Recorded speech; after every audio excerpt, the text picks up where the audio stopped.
Miller सी हरिवंश। महाराज जी, आपके चरणों में कोटि कोटि प्रणाम। महाराज जी, जब भी मैं पढ़ने की कोशिश करता हूँ तो मेरा मन एकाग्रचित नहीं हो पाता, मन में कुछ और चलता रहता है, पढ़ाई में मन ही नहीं लगता, मेहनत करने के बाद भी सफलता नहीं मिलती। महाराज जी, कृपा मार्गदर्शन करें। उद्देश्य ठीक हो जाएगा तो मन लगेगा। उद्देश्य हमारा गलत है, अभी पढ़ाई उद्देश्य नहीं। अगर ठीक से उद्देश्य बन जाए पढ़ाई का तो कैसे बात करते हैं। उद्देश्य में बहुत बड़ी ताकत होती है। हर कष्ट सहते हुए अपने उद्देश्य की पूर्ति में कदम नहीं लड़ पाते जिसका उद्देश्य बन जाता है। उद्देश्य बन जाए तो ब्रह्मचारी हो, उद्देश्य ठीक हो, एक बार पढ़ लोगे, 1000 वर्ष अगर जीवित रहे कभी भी कुछ लोग बात आ जाएगी उसके बाद।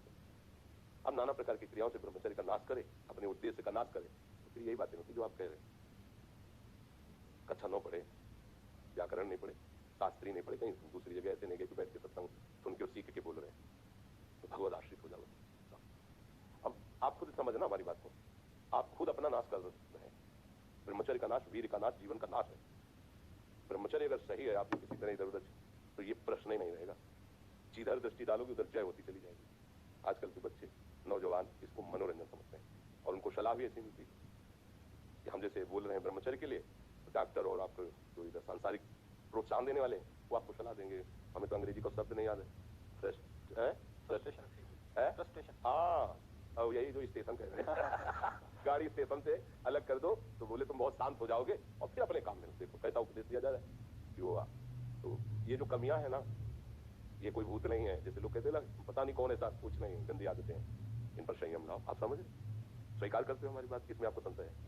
हाँ, तो आप देखो, हम आज ही सत्संग में बोल रहे थे, हमारे रक्त का स्वभाव है ऐसे, जैसे कट जाए ना तो उसका स्वभाव थोड़ी देर में गाढ़ा होने की कोशिश करेगा। यदि कहीं फ्लो वाली नस कट गई तब तो आपको वहाँ डॉक्टरी की जरूरत है, मगर ऐसे कहीं त्वचा में ऐसे उसका स्वभाव गाढ़ा हो जाना, वो थोड़ी ही देर में वो अपने आप को बांध लेगा, क्योंकि रक्त का एक स्वभाव होता है। अगर वो बाहर किसी तरह भी आया तो ठंडा होकर गाढ़ा हो जाएगा, वो रोक लेगा। इसकी आखिरी परिणति है वीर, वो स्वयं से नहीं निकलता, वो इससे भी गाढ़ी वस्तु है, वो घर्षण से निकलता है। अगर आप उसको गर्म न करें चिंतन के द्वारा, क्रिया के द्वारा, तो नहीं निकलेगा। और जब हम उसको, तो फिर वो जीवन को नष्ट, प्राय इस पर बच्चे ध्यान ही नहीं देते कि ये कोई मार्ग भी है। और परिणाम क्या होता है कि वो संसार में जिसे डिप्रेशन कहते हैं, मानसिक रोग से ग्रसित हो जाते हैं, क्योंकि इसका परिणाम यही है। या तो आपको प्रमाद और आलस्य युक्त होकर समाज से अलग पड़ा रहना पड़ेगा, या फिर आखिरी आत्महत्या करने ऐसी सलाह आपका मन देगा, ऐसी स्थिति में पहुंचा देगा। इसलिए हमें लगता है जब तक ब्याह न हो तब तक ब्रह्मचर्य से रहो, ब्याह भी हो जाए तो संयम से रहे। ये जीवनी शक्ति है, किसी के साथ खिलवाड़ नहीं करना चाहिए। पढ़ाई लिखाई वो कैसे तुम्हें बताए, अभी आप छेड़ना मत। जैसे लोग कहते ना, मैं बहुत परेशान हूं, कुछ करता नहीं, ऐसा हो जाता है वैसा हो जाता है, तो आपको बता रक्त का स्वभाव है जैसे, इसकी आखिरी परिणति है वो वीर। उसका स्वभाव नहीं है बहना, उसका स्वभाव ऐसा है, उसको जब तक ताप नहीं लगेगा तब तक वो बाहर नहीं हो सकता। आपने गलत अभ्यास किया, माना 2-4 महीने 5 महीने वो अपने अभ्यास वश पतित होगा, लेकिन आप छोड़िए उसका चिंतन, छोड़िए उसकी क्रिया, छोड़िए, अपने आप हो जाएगा।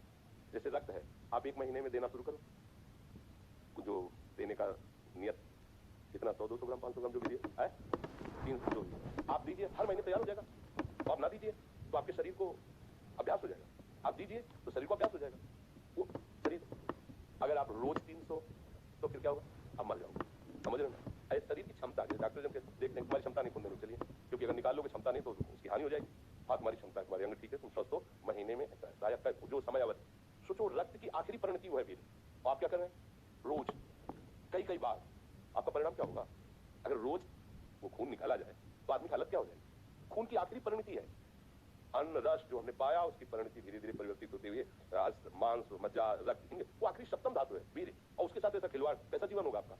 इस पर कोई विचार ही नहीं करता, समझता है तो केवल बाबा जीओं का विषय नहीं है। आप मनुष्य शरीरधारी हो, आपको भी संयम से चलना है, और जब तक ज्ञान होता तब तक तो संयम से ही चलना चाहिए। बच्चे को तो गृहस्थी में अच्छे गृहस्थ बनेंगे जाकर, फिर उनकी हानि नहीं हो पाएगी उतनी।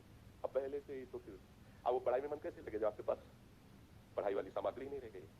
पहले क्या होता था, जैसे गुरुकुल में स्मृति आपकी कमजोर हो रही तो मेधा शक्ति बलवान करने के लिए ब्राह्मी शक्ति उसको पिलाई जाती थी। ब्राह्मी है ये चीजें, क्यों? क्योंकि उनमें इतनी शीतलता, उनमें पौष्टिकता है कि वो वीर का वर्धन करके वीर को रोकेंगी, खास बात उसमें होती थी। अब हम इस बात को ना समझ करके ट्रेंड बनाते हैं और वो विनाश का खेल खेलते हैं जो हमारी सारी सांसारिक और पारमार्थिक दोनों उन्नति का नाश कर देता है। अब उस प्रश्न का क्या होता है? अब उसके लिए क्या सलाह? आप सही ढंग से रहो, अच्छा खाओ पियो, थोड़ा व्यायाम करो, सबके प्रति पवित्र भाव, अभी आप आनंद में आने लगोगे। और जैसी आदतें आजकल हो रही, आनंद वाली तो है नहीं, तो पतन वाली ही है। 4 दोस्त मिलते हैं, मदिरा पान करते हैं, गांजा और तो और क्या ड्रग्स। अब बताओ क्या होगा? आप इतना विष डाल रहे हो अपने अंदर, इसलिए विषैली चीजें डाल रहे हो, ऐसी गंदी आदतें डाल, आपका जीवन क्या होगा? कैसा खिलवाड़ किया जा रहा है मनुष्य शरीर से, जबकि ये देव दुर्लभ ही है भगवत प्राप्ति। इसके साथ कैसा, तो बच्चों को ना तो सत्संग मिल रहा है, ना शास्त्र स्वाध्याय मिल रहा है, ऐसा ही संग मिल रहा है जो पतन का कारण क्या हो रहा है। अच्छा, बहुत शराब पी के नाली की कीड़े की तरह पड़े हो, माता पिता का अपमान कर रहे हो, मनमानी में विचार कर रहे हो, पढ़ाई लिखाई क्या हुआ? पढ़ा लिखा भाई, विद्या तो वही जो विनय, पवित्रता, शालीनता, सभ्यता, नम्रता, ये तो सद्गुण विद्या में आज की रह नहीं रहे। पढ़े लिखे माता पिता को ऐसे डांट देते जैसे कोई नौकर की बात करता है। हम स्वतंत्र हैं। अरे विषयों के गुलाम तू कब स्वतंत्र हो गया? स्वतंत्र